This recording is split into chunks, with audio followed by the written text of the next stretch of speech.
pessoal, seja cada um muito bem-vindo a mais uma edição do Campina Pode Mais, o podcast semanal que traz informações relevantes, conteúdos de interesse da nossa população. Eu sou Alana Thalita e vou conduzir este episódio. Quero convidar você para acompanhar nossa conversa. O convidado de hoje é o coordenador de Educação para as Relações Étnico-Raciais da Secretaria de Educação do município de Campina Grande, o professor Ari Osvalber Oliveira. Seja muito bem-vindo. Muito obrigado, Alane, e a todos, a toda a audiência, e me coloco à disposição. Então, Ari Osvalber, estamos na Semana da Consciência Negra e a gente quer começar educando quem está nos acompanhando sobre a razão pela qual é importante, não é? Uma data que ela vem para pautar as discussões em torno da negritude no Brasil.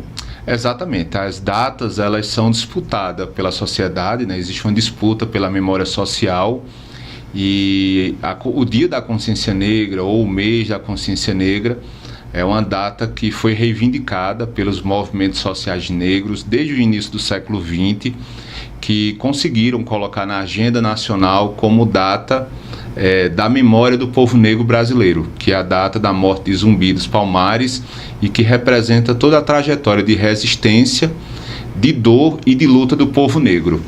Interessante. Nós temos, desde 2003, a Lei 10.639, que torna obrigatório o ensino de História e Cultura afro-brasileira e africana em todas as escolas públicas e particulares pelo país, A lei ela foi uma vitória resultante da luta dos movimentos sociais. A implantação aí, passados 20 anos mais ou menos não, exatos 20 anos, ainda é um desafio no país inteiro. No município de Campina Grande, em que medida a gente tem conseguido cumprir essa lei?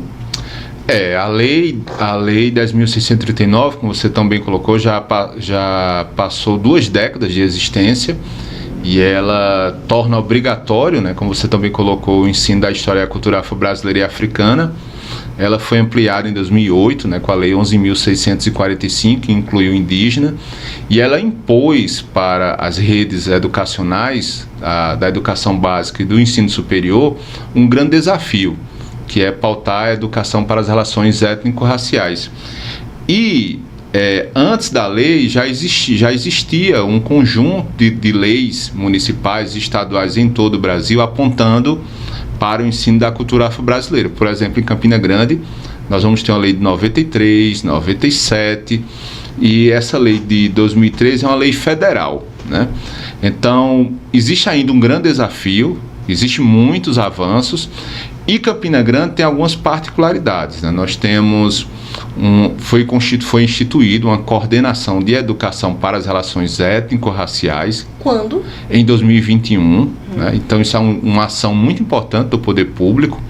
Inclusive são poucos municípios na Paraíba, pouquíssimos, que tem esse olhar, que tem uma coordenação específica, É um gesto que dá uma importância à temática, É uma coordenação para tratar dessa temática dentro da secretaria.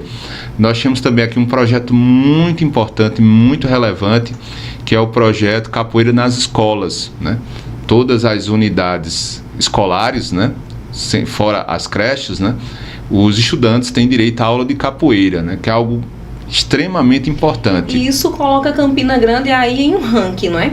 Isso, em 2014, salvo engano, se eu tiver errado aí na data, os capoeiristas que me perdoem, mas salvo engano, o dado concreto é que Campina Grande realizou a maior roda de capoeira do mundo.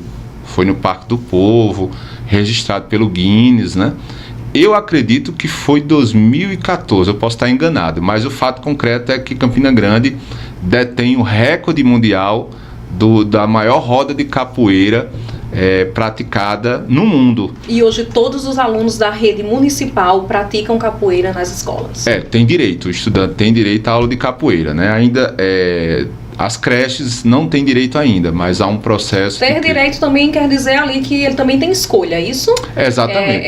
Assim, não é que seja obrigatório, está dentro de uma atividade que o aluno ele vai escolher se ele quer participar ou não, é isso? Isso, o estudante, ele participa de maneira voluntária, mas lembrando que a aula de capoeira é uma aula pedagógica, a capoeira é educação, né? Não é apenas uma arte destituída de toda uma filosofia da história, da cultura negra.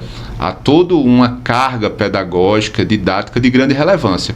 Então, Campina Grande tem esses espaços que possibilitam alguns avanços, né?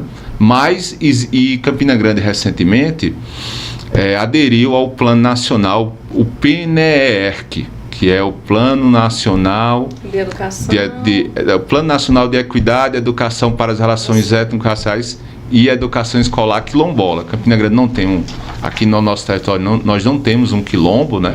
Nós não temos quilombo no território. Acho que o mais próximo aqui é em Alagoa Nova, não é isso? Não, o mais próximo, os dois quilombos mais próximos de Campina Grande é o Santa Rosa, de Boa Vista, e o quilombo do Grilo, que fica em Riachão do Bacamarte, que é um quilombo de fácil acesso, tem uma visão muito bonita de Campina Grande, né? Tem um espaço de memória. Inclusive, eu recomendo a quem tiver interesse de conhecer uma comunidade quilombola e sua cultura, visitar o Quilombo do Grilo. Aliás, todos os quilombos que existem na Paraíba, né? Mas no sentido da facilidade do deslocamento, né? Eu recomendo, para quem não conhece, o Quilombo do Grilo. Então, Campina Grande aderiu a esse plano, né? Ou seja, o poder público se compromete com um pacto federativo de tornar essa lei efetivada, né? Porque qual é o grande desafio da lei? É porque essa temática das relações étnico-raciais, a cultura negra, a cultura indígena, ela é ainda trabalhada em datas. Ela é muito presa ao 20 de novembro, ao mês da consciência negra, né? E ao 19 de abril, a Semana dos Povos Indígenas. E a grande luta é para que essa temática ela seja parte do currículo contínuo, ela faça parte durante todo o ano do processo educativo e que não seja apenas uma discussão presente, segmentada em apenas 2 datas do ano, né? Excelente. Agora vamos falar sobre escola, o espaço escola, prédio, aquilo que acontece dentro, né? Estudos recentes apontam que a escola ela é um dos primeiros espaços em que a pessoa negra ela é apresentada ao racismo. É o primeiro lugar de uma experiência racista e muitas vezes um crime, que é importante a gente também mostrar isso para a sociedade, né? O que racismo é crime, um crime praticado pelos próprios educadores. Ao que parece, falta letramento racial crítico para os profissionais da educação. Aí eu te pergunto sobre a obrigatoriedade da lei em relação ao ensino superior e a formação dos profissionais, os que estão, né, nos mais diversos cursos universitários, inclusive o de pedagogia. Exatamente. Essa legislação, ela impôs ao ensino superior um grande desafio, porque é o ensino superior que forma os professores que vão formar os estudantes da educação básica. Então, existem já especializações aqui na Paraíba, cursos de formações, mas ainda é um grande desafio o processo de formação. Precisa-se de mais curso de especializações, de mais curso de aperfeiçoamento, mas já existe campus dentro da universidade, nas licenciaturas, disciplinas de História da África, de Literatura Africana, nos cursos de Pedagogia de Educação para as Relações Étnico-Raciais. Então existe um processo, existem espaços abertos no ensino superior que formam os professores, mas evidentemente que esse espaço precisa ser mais aprofundado, precisa ser mais ampliado para atender o público de professores, que é um número muito grande e é um número considerável, né? Porque nós temos vários segmentos, né? Nós temos a educação infantil, o ensino fundamental, anos iniciais, anos finais, nós temos o ensino médio.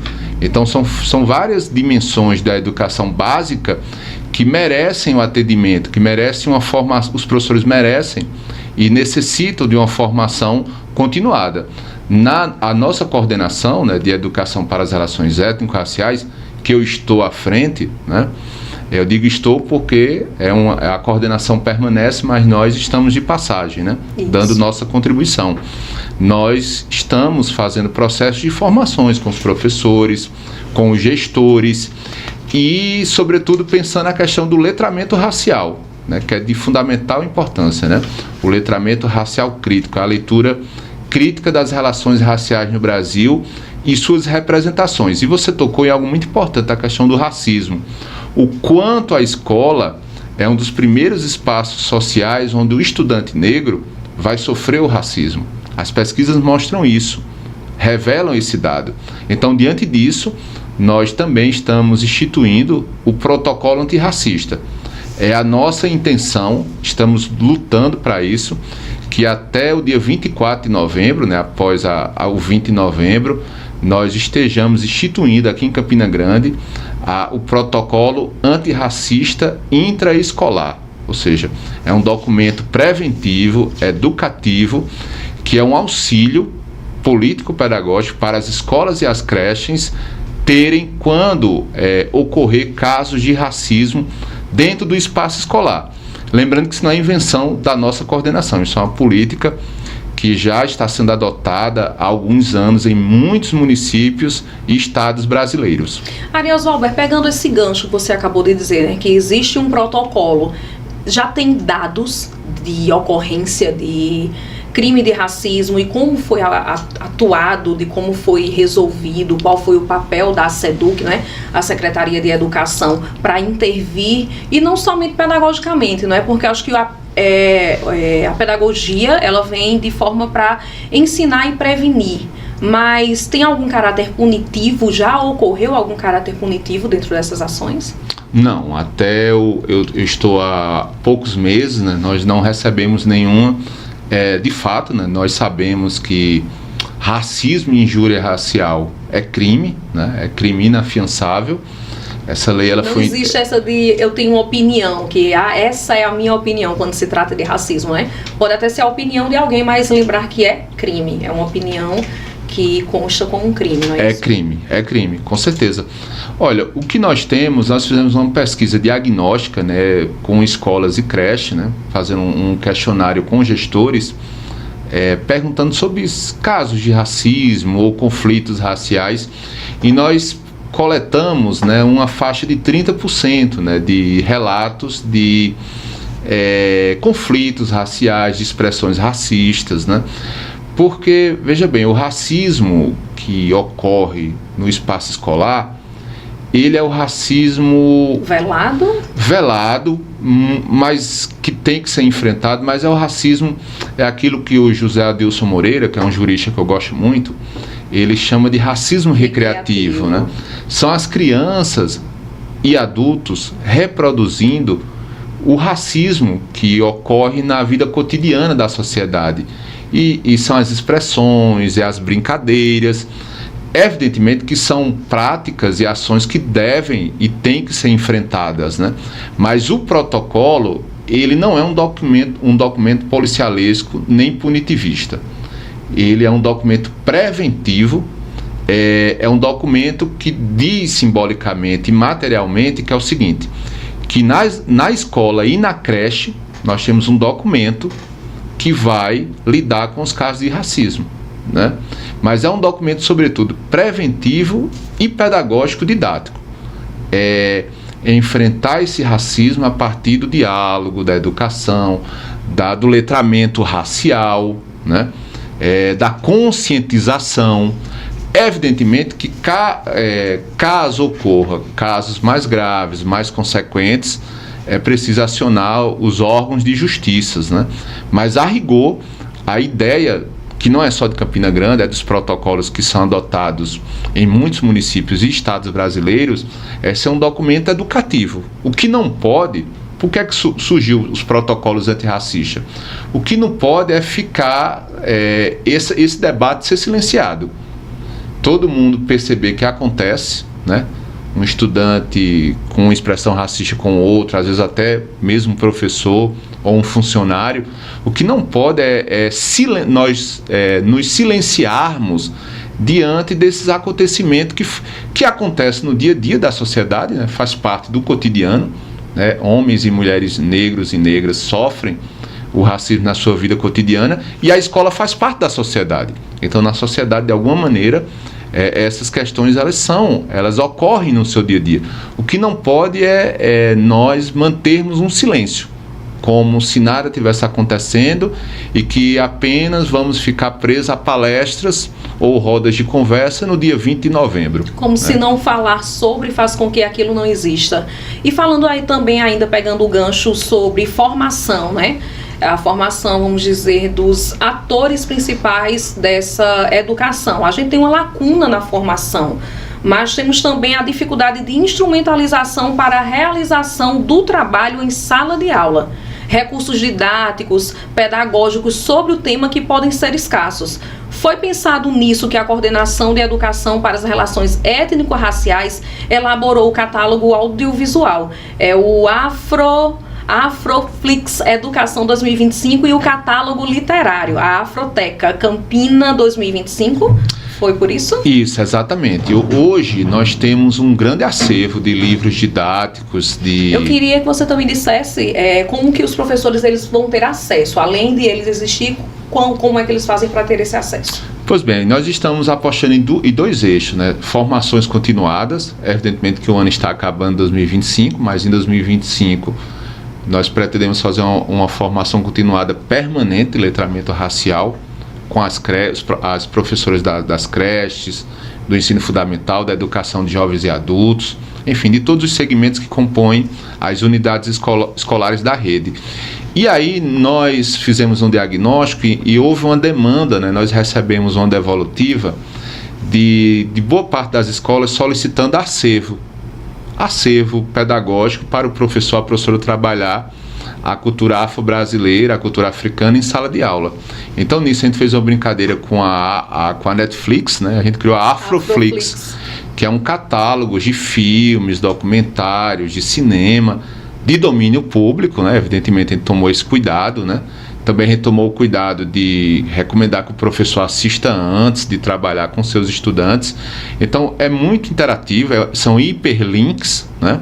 Existe uma justificativa antes e são hiperlinks. O professor pode utilizar a televisão, né? Muitas escolas têm televisão, né? Colocar um pendrive, pode utilizar o Chromebook, né? As escolas do município têm Chromebook, um notebook, um data show, e aí escolher um dos filmes, um desenho, um documentário, porque existe um cinema negro muito pujante, né, no Brasil e no mundo, né, filmes maravilhosos, existe uma geração de cineastas talentosíssimos no Brasil, e esses filmes compreendendo o cinema como um meio pedagógico, né, um recurso didático para se refletir as questões raciais. E na questão literária também, nós criamos um acervo, né, de Afroteca, né? A Afroteca Educa Campina, que na verdade já existe também em outros municípios, que é uma seleção de livros infantis, de literatura infanto-juvenil. Livros físicos ou e-book? E-books digitais, né? O professor clica no hiperlink, né? E pode trabalhar na televisão. Isso dá uma democratização maior. Não é democratização, ampliação. Consegue chegar melhor em várias mãos ao mesmo tempo. Exatamente. E a gente selecionou filmes e livros com muito valor pedagógico, literário, com significativos, né, que tem um letramento racial presente, uma discussão crítica presente neles, né? E nós estamos extremamente felizes que a gente já percebe professores e professoras utilizando esses recursos. E lembrar que também Campina Grande e outros municípios receberam o PDDE Equidade, Educação para as Relações Étnico-Raciais, que é o programa Dinheiro Direto nas Escolas, onde as escolas e creches, né, a grande maioria, recebeu um recurso, não é um grande recurso financeiro, mas é um recurso que as escolas têm para investir em educação para as relações étnico-raciais. Pagar uma oficina de cabelo afro, uma oficina de música afro, dança afro, comprar livros infantis, pagar uma palestra, né?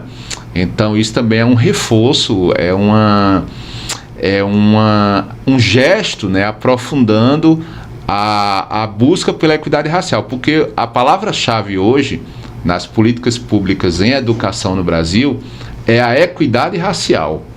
Inclusive, o que é que está acontecendo em todo o Brasil, né? Eu faço parte de eu acompanho outros municípios fora Campina Grande, né?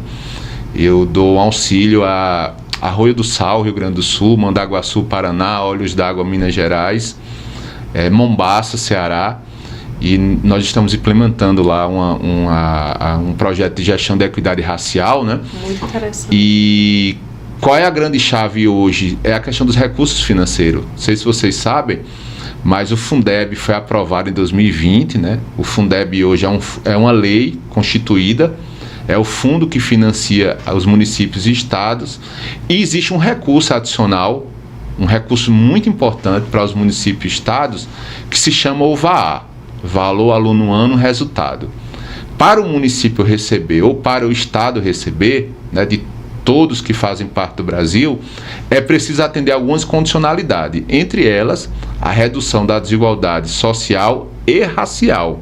Ou seja, o município em 2027, para receber esse adicional, que é um recurso considerável, né, e é um recurso sem vinculação, a prefeitura, o estado tem uma liberdade para investir na educação esse recurso, precisa provar, né, que diminuiu a desigualdade social e racial na sua estrutura educacional. Isso significa uma indução, ou seja, é a política pública induzindo os municípios e os estados ao seguinte: ou vocês prestam atenção nos estudantes mais pobres e nos estudantes pretos, pardos e indígenas, ou vocês vão perder recursos.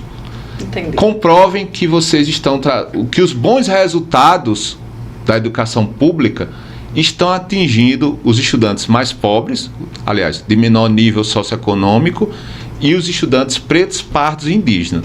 Comprovando essa melhoria, vocês vão receber um brinde a mais, né? Então é uma indução, ou seja, é a lei impondo que esse debate esteja presente da política pública educacional, ou seja, trocando em miúdos, pegando no bolso, pegar no bolso para fazer a coisa acontecer. Para fazer pensar mais. Isso. Professor, estendendo um pouco mais esse assunto ainda de questão racial, nos bastidores, né, enquanto a gente estava conversando, surgiu aqui a conversa falando sobre reconhecer-se negro, né?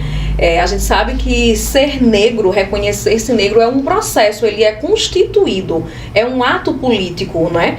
E ele tem tido uma ampliação nas escolas, as autodeclarações de pessoas negras.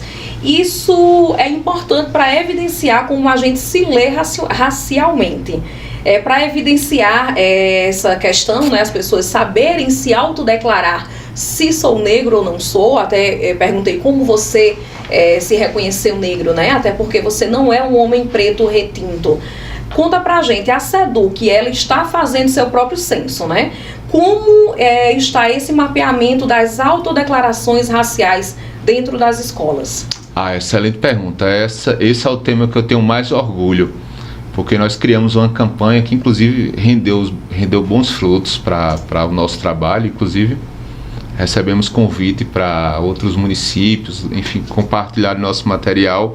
Nós criamos uma campanha educativa, né, que se chama Declare Sua Cor, Afirme Sua Identidade, que foi uma campanha criada, né, para melhorar os índices, né, os dados do censo escolar e para a prova do SAEB, né?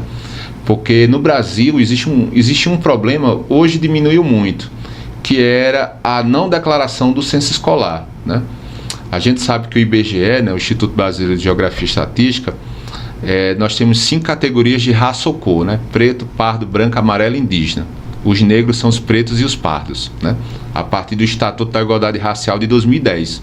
O Estatuto impôs que a população negra brasileira são os pretos e os pardos, né?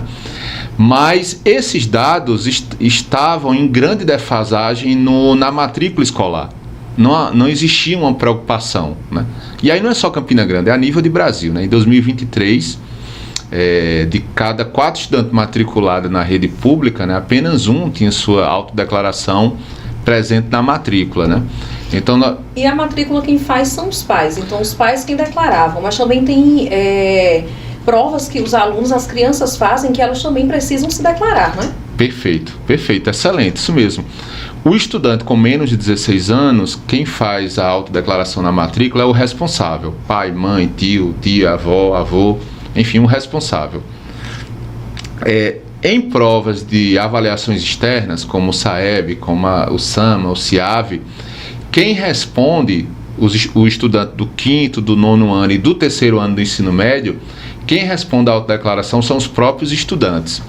Então, esses dados, a consistência desses dados são fundamentais hoje na educação pública. Então, nós criamos essa campanha para diminuir e zerar os não declarados, que a rigor em Campina Grande não era um número numeroso, mas nós estamos lutando para zerar e já diminuímos, e tornar esses dados mais consistentes, né? Porque o que é que acontece? O racismo ele é tão poderoso, né? Essa coisa do tornar-se negro, né? Como lembra a Neuza Santos, né? Um trabalho belíssimo, publicado em 1983, né? O racismo é tão poderoso que existe o processo da negação, né? E é bem comum que o pai e a mãe vítima do racismo, né, não tenha vergonha, se sinta inibida de declarar que seu filho é preto ou pardo. E esse dado ele é muito mais forte com os estudantes pretos, né? Porque o racismo no Brasil é como já demonstrou a sociologia brasileira, né? Desde os estudos do Horaci Nogueira, da década de 50, né? O racismo no Brasil é um racismo de marca, né? É um racismo dos dados fenotípicos, né? Então, quanto mais características negras você tiver, for mais escuro, mais preto ou preta... Mais violência racial você passa. Exatamente. Então, existe uma grande dificuldade da autodeclaração dos estudantes negros, pretos e os pardos, mas, sobretudo, sobre os estudantes pretos, né? Pela força do racismo.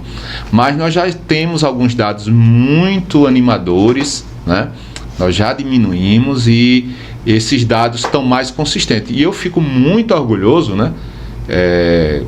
Caso eu trilhe por outros projetos, né? De alguma maneira eu contribuí junto com as minhas colaboradoras, né? A professora Mitz, a professora Núbia e todo o apoio da SEDUC, né? Do secretário Raimundo Asfora, da diretora técnica Isabelle Pires, enfim, todos que estão nos cargos de liderança da SEDUC.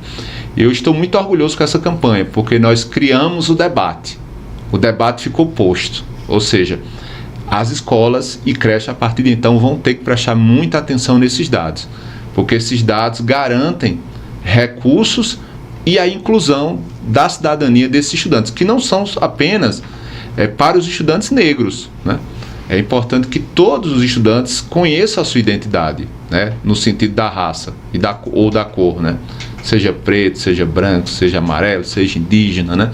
A reconhecer sua raça, cor, enquanto uma das dimensões mais importantes da sua identidade. Muito bem explicado, né, essa sua fala, porque a gente consegue compreender que é importante para o indivíduo ele se reconhecer na sua subjetividade e é importante para que se tenha dados, porque são com esses dados que se trabalham, como por exemplo o fundo que vem para as prefeituras para poder mostrar se algo está sendo feito ou não. Se não tiver essa é a interpretação que eu estou tendo agora, né? Se não tiver esses dados, esse censo realmente bem coletado, não tem como acompanhar se está havendo uma diferença ou não. Se há 10 anos atrás existiam, ou como existiam, ou como era essa educação dentro das escolas voltadas, né, para ali, para as pessoas pretas, pardas, pobres, periféricas, né? Interessante. Olha só, professor, você, né, já citou aqui a escritora Nilma Lino Gomes, quando ela escreveu um livro Movimento Negro Educador. A gente tem uma pergunta aqui para você, que é: qual tem sido o diálogo da coordenação com o movimento negro em prol da educação antirracista no município de Campina Grande? Olha, existe um diálogo com os vários movimentos negros, né? Porque quando fala em movimento negro, né, é preciso perceber que existe um conjunto de movimentos negros, né? Nós temos o movimento dos capoeiristas, da juventude, das mulheres, que inclusive hoje fica até um desafio, né? se é mais adequado falar de movimento negro no masculino ou no feminino. Porque a força do movimento das mulheres negras hoje no Brasil é muito forte. Inclusive tem a marcha, né?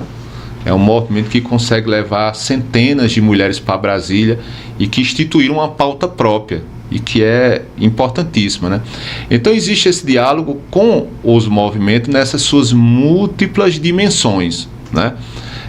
Inclusive eu faço parte do movimento, né? Eu estou como coordenador, mas eu sou um militante do movimento negro, assim como há um diálogo com as universidades, né? Nós temos os NEABs, os núcleos de estudos, nós temos um diálogo maravilhoso com os movimentos dos capoeiristas, que são movimento negro também. Então existe um diálogo profícuo, né? Produtivo, que é evidentemente que precisa e deve ser melhorado e deve ser ampliado, né? Interessante. A gente já falou aqui sobre a educação nas escolas, o antirracismo, as ações da Secretaria de Educação ante a essa pauta. Agora também tem uma pergunta muito importante. Se uma criança negra ou uma família dessa criança quiser formular para a escola uma denúncia de racismo, como deve proceder e como as estatísticas, quais são, né, as estatísticas sobre isso? Acho que a gente até já falou de forma mais aberta, né? Mas dá para você trazer aqui mais fechado, mais preciso. Nós temos a gente fez um diagnóstico, né? Perguntando, né, para os gestores sobre casos de racismo ou de conflitos raciais. E nós temos uma faixa de quase 30% de relatos, né? Que são relatos da questão do xingamento,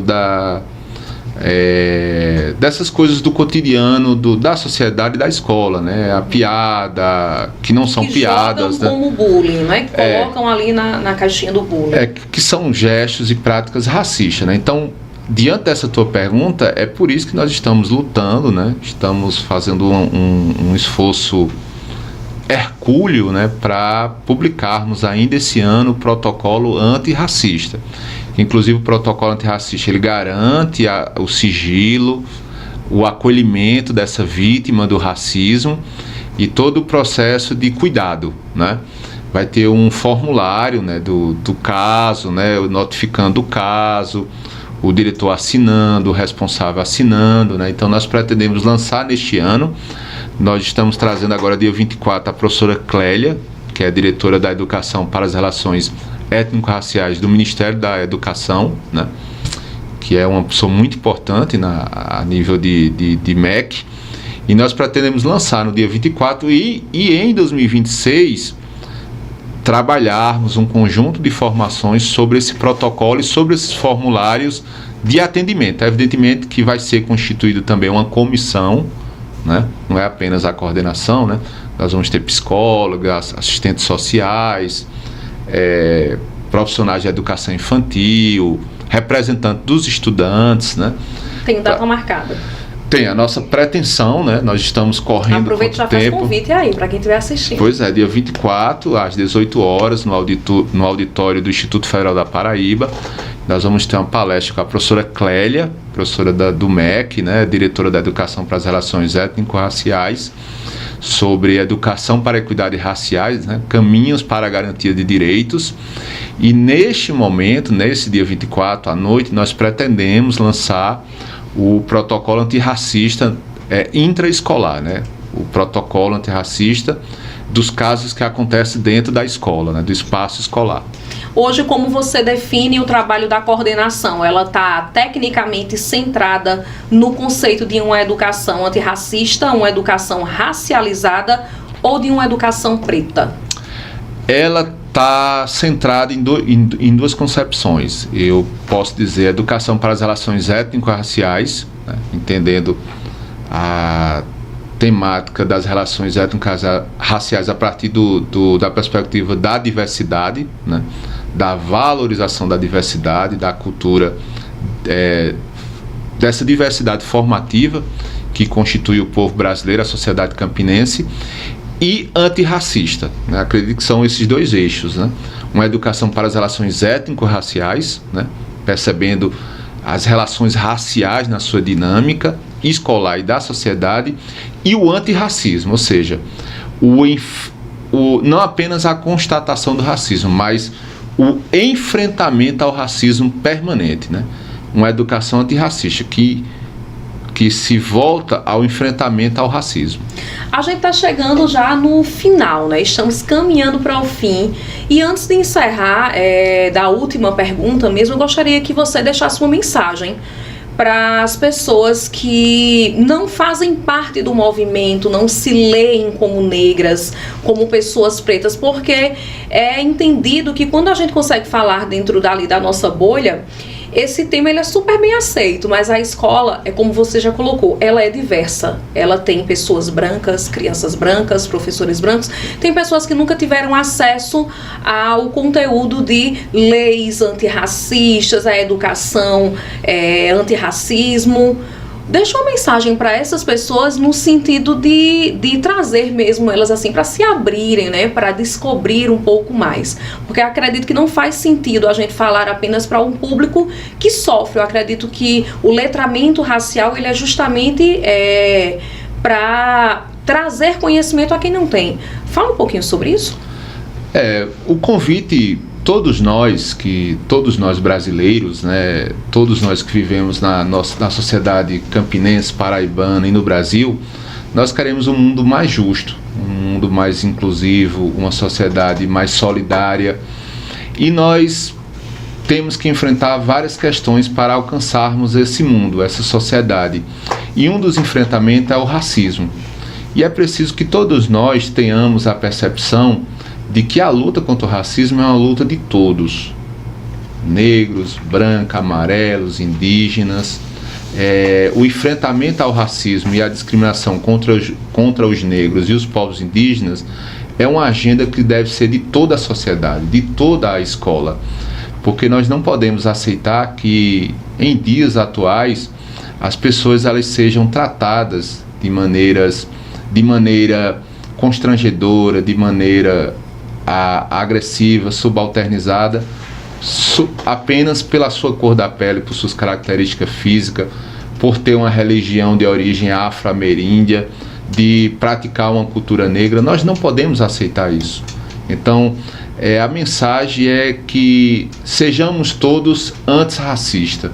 Não vamos aceitar o racismo, porque o racismo é uma ferida que ofende a dignidade humana, que ofende o ser humano na sua integralidade. Então, a mensagem é que sejamos todos antirracistas, porque a luta contra o racismo é uma luta de todos nós, e é uma luta em prol de um mundo melhor e de uma sociedade mais justa, solidária e inclusiva. Para fechar, agora realmente já em clima de despedida, fala pra gente que escola o município de Campina Grande tem a meta de construir no que se refere à dimensão étnico-racial. Olha, o nosso grande desafio, porque veja bem, o currículo é um currículo de disputa, né? Nós temos a agenda racial, mas nós temos outras agendas disputando o currículo escolar, né? Mas a nossa grande bandeira, né, da coordenação, seja eu que esteja à frente ou seja outra pessoa que esteja à frente, é colocar que a educação para as relações étnico-raciais elas sejam debatidas permanentemente no currículo. Ela tem que ser um debate do currículo permanente. Ela não pode ser apenas encarada como uma pauta do mês de abril e do mês de novembro. Então essa é a nossa maior bandeira, é para que todas as dimensões da educação, né, todas as múltiplas dimensões que compõem a Secretaria Municipal de Educação e o Sistema Municipal de Educação compreendam que essa temática ela tem que ser trabalhada de maneira contínua e permanente. Esse é o nosso grande desafio e essa é a nossa maior bandeira. Excelente momento, excelente entrevista, né? chegamos ao final da nossa conversa. Eu quero agradecer a você que nos acompanhou em mais um podcast, né, em mais um episódio do Campina Pode Mais. Hoje tivemos a oportunidade de refletir um pouco sobre o racismo, sobre como o município vem trabalhando por uma educação para a diversidade étnico-racial. Agradeço também ao professor Ariosvalber Oliveira pela entrevista. Muito obrigada, professor. Canais abertos aqui sempre, né? Que oportuno, que não seja também apenas em datas, como a gente sabe, que a gente possa também fazer um trabalho aí mais amplo, né? Eu tenho certeza que o convite está aqui aberto em nome de todos que fazem o podcast. E um lembrete para você é que este episódio do podcast Campina Pode Mais teve a apresentação de Alana Thalita, a sonorização e edição de Magno Souza e a produção dela, Carla Borba. Você acompanha o nosso podcast pelo @Campina Pode Demudo, hein? Pode Mais, no canal do YouTube. Fique ligado porque em breve estaremos de volta com novos episódios falando de temas e com convidados muito especiais. Até breve.